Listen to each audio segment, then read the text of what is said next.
In 1912, just after graduating with his doctorate degree in physics, Niels Bohr took a job in Ernest Rutherford's laboratory in England.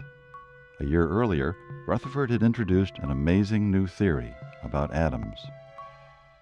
It was thought that atoms were solid spheres of positive charge with negative electrons mixed throughout.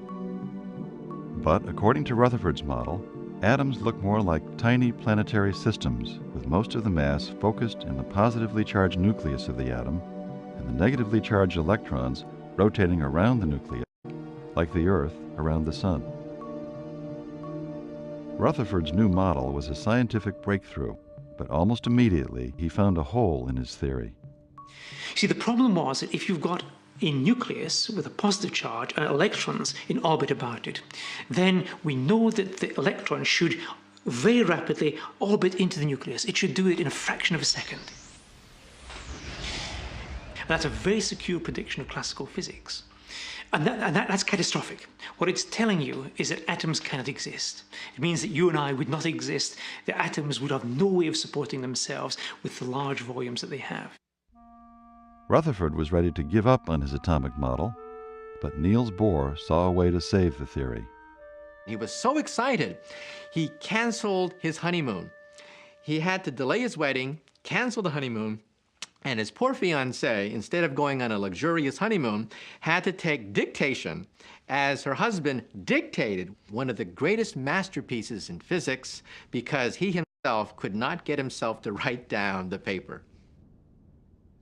What he proposed was that you would not allow the electrons to move in any orbit about the nucleus, as you could according to classical theory, but only to occupy certain very well-defined orbits about the nucleus. There would be an orbit here, an orbit here, an orbit here, but there would not exist orbits between these. There's nothing in between. In between exists nothing.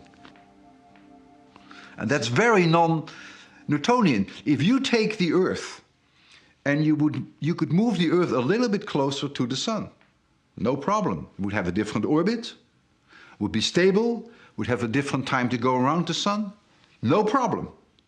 That you cannot do with an electron around a nucleus. You cannot just change the orbit by a little bit.